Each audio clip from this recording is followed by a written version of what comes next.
Chapter 6. Christian seeks after the village of Mortality. Part 1. So Christian departed from his present course, so as to head toward Mr. Legality's house for help. But he noticed that when he had drawn very close to the hill, it seemed so high that it appeared to almost hang over him and threaten to crush him. Being paralyzed with fear, he stopped rather than go any further. As a result, he did not know what to do. Also, his burden now seemed much heavier than when he was formerly in the way. There also came flashes of fire erupting out of the hill that made Christian fear that he would be burned. For this reason, he was terrified and began to sweat and tremble in his body. Now he was sorry that he had taken Mr. Worldly Wiseman's advice. Yet at that very moment he saw Evangelist coming directly toward him, and this caused him to blush with shame. So Evangelist drew near, while appearing to be most indignant in his mood, for he seemed eager to talk soberly with Christian. "What are you doing here?" said Evangelist. At this, Christian was at a loss for words. He just stood speechless. "Are you not the same person that I found weeping outside the walls of the city of destruction?" "Yes, my dear sir," said Christian, "I am that man." "Then how is it that you have so quickly turned aside from my direction? For you are now going the wrong way," said Evangelist. "Soon after I left the Slough of Despond, I met a very sympathetic gentleman who persuaded me that I could, in the village just ahead, find a man who was able to relieve me of my burden," explained Christian. "Who is he?" asked Evangelist. "He appeared to be such a gentleman in both his appearance and conversation," said Christian. "Eventually he got me to yield to his advice, and so I came here. But when I drew close to this hill and discovered how it hangs over the way, I immediately halted lest it should fall on my head." "And what did that gentleman say to you?"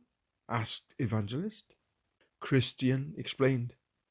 "Why, he asked me where I was going, and so I told him."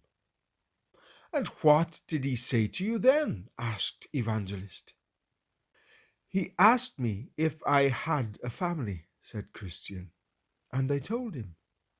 But I also explained that on account of being so heavily burdened down, I did not have as much pleasure in them as was formerly the case." "So what did he then say?" asked Evangelist. Christian answered, "He advised me to be quickly rid of my burden, and at this I explained that I really did want the relief that he recommended.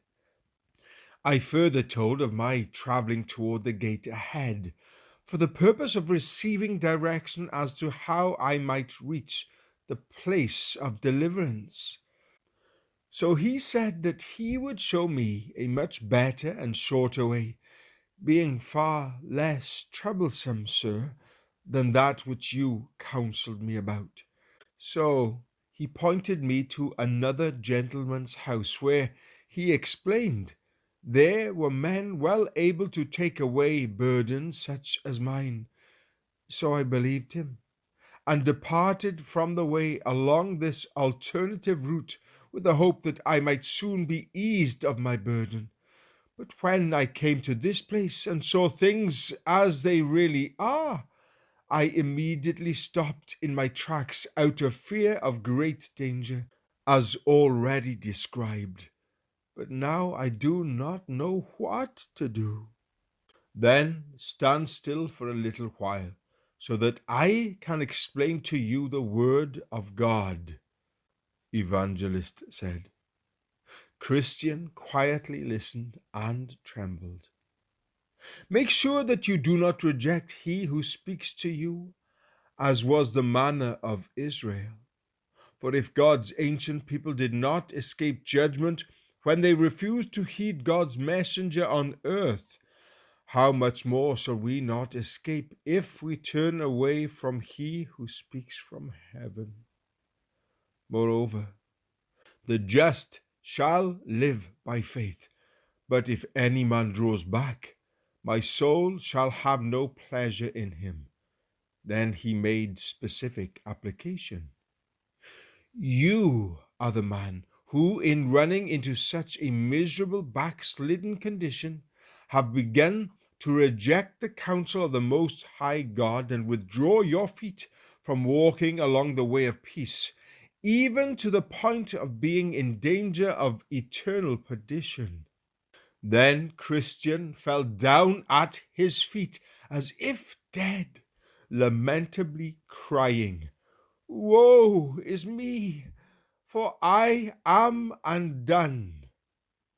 At the sight of this, Evangelist caught him by the right hand, saying, "All manner of sin and blasphemies shall be forgiven men.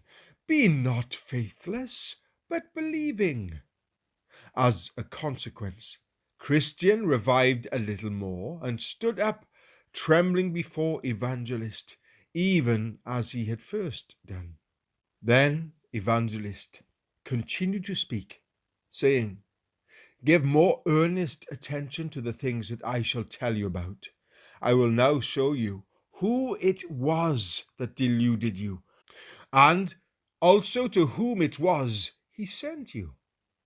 The man that you met is none other than Mr. Worldly Wiseman, and how right it is for him to have this name. The reason is partly because he favors only the doctrine of this world. Therefore he always attends church in the town of Mortality, and partly because he loves the doctrine of that town the best, for it saves him from the cross. So because he is of a carnal nature, therefore he seeks to oppose my ways, even though they are right. Now, there are three things in this man's counsel that you must utterly detest.